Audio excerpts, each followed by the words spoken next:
my name's James Rampton, and I would like to introduce this extremely distinguished panel. Philippa Lowthorpe, the director, Jessica Rain, the star, one of many, Pippa Harris, executive producer, and Heidi Thomas, writer and creator. So well done, all of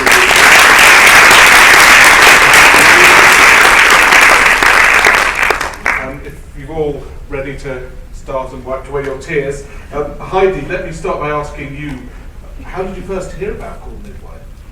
At the very outset, it was through Pippa, whom I've known for many years. Our paths have crossed over and over again in television. And Pippa sent me the book, which was written by Jennifer Worth. And I had not heard of it at that point. When it was sent to me, I did judge a book by its cover, and I looked at it and I thought, well, this won't be my cup of tea, because I like Victorian novels. I'd never considered doing anything set in the 1950s, and I rather turned my nose up at it, I'm ashamed to say. Pippa said to me, I'm sorry, I know you. I know when you start to read this book, you won't be able to put it down. And she was right. I was still there at 3 o'clock in the morning, turning the pages, wiping the tears away, and it was immediately something I really wanted to become involved with and to become a part of. What was it that leapt out at you? There was a particular sentence on page 13. The book itself begins with I would describe it as quite a documentary chapter covering an ordinary standard East End birth without complications or anything of particular interest in it other than setting up that world. It's told from Jenny's point of view, and there's one sentence when she's observing the woman's labour, and she just says, in prose, how much more can she bear? How much can any woman bear? And having had a baby myself, that struck a chord, I suppose. The tears welled up, and I just knew that she connected with something that for so many people is the deepest and most meaningful experience they may have, certainly as a young woman. And I wanted to involve myself with that level of eloquence, I think. Wonderful. And you've translated it brilliantly to the screen. Pippa, how did you come across it then? Well, actually, we had a development executive working with us at Neal Street called Tara Cook, who came in one day and said that Jennifer's agent had sent the book in as a potential feature film. We worked mainly on feature film projects at that point. I worked with Sam Mendes, who produces films, and so we both read the book, and both of us felt immediately that it wouldn't work as a feature film, but it would be fantastic television. Was there something that leapt out at you? Was it the natural drama of birth? It was a lot of things, actually. It was the ensemble nature of the storytelling, the wide cast of characters, the episodic nature of it that cried out to be TV rather than feature film. But also it's the fact that it's about birth, which is inherently dramatic, right there and then in every episode you've got a life and death situation, something that either ends in great joy or sometimes sorrow. Yes. Philippa, when did you get on board then? When Pippa requested me at the Royal Television Society Awards and said, you've got to read this script, it's amazing. And I duly did read it, and it was just one of the best scripts I've ever read, ever. And Heidi's writing is absolutely superb, and she just captured everything that she said. It's got such humanity in it, and I started off life as a documentary maker, and I love things based on real stories, so the combination of that, the compassion involved in the stories, and the harshness of it as well really attracted. I love a bit of dark. So that was a great attraction, this amazing combination. It's unique, really, the combination of darkness and power, yet humour. Heidi's so funny, such a brilliantly funny writer as well.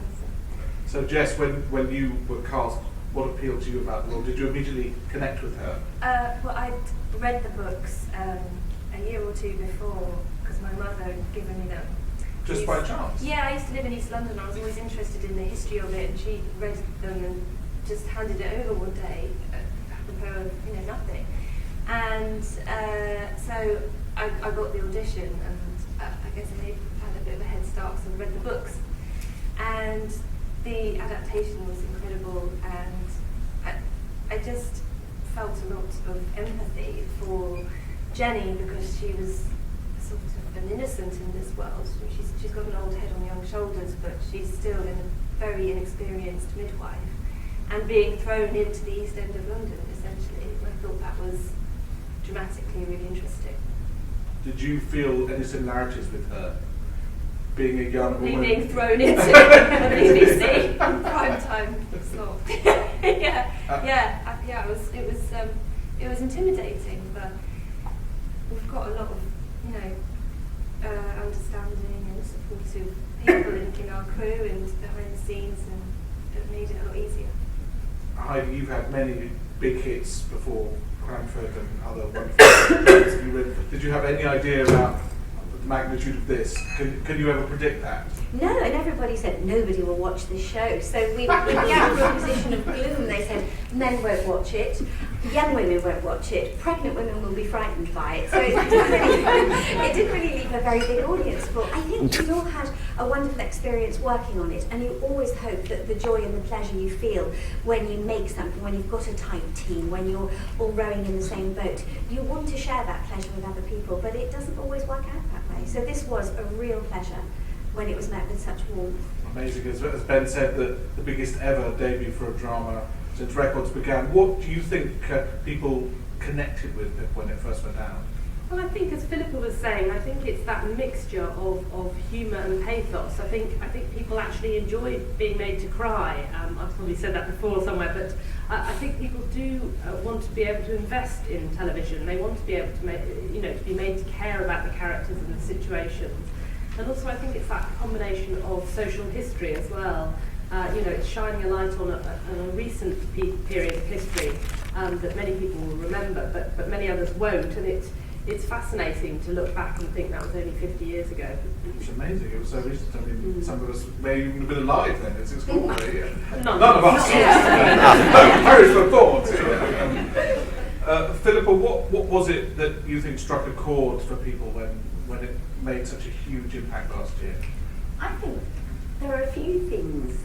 One, that we very rarely get that intense look at women's lives and women's stories. I think that was a huge thing for the audience to suddenly have birth, which I've had children, to have that writ large on primetime BBC television was very gratifying for an audience. But I think there were more than just women watching it. You wouldn't get those huge viewing figures with women. I think it appealed to older children as well. It appeared to across a huge, wide age range as well. But I think the thing that is most important is the human stories are told with such vivid clarity and such humour and compassion. Again, that they're very easy to relate to. Some of it is dark, as you mentioned before. How do you make judgments about where to draw the line? It goes out pre-watershed. Well, we didn't really think about it when we first made the first series, because we thought it was going to go out at 9 o'clock. So we just made it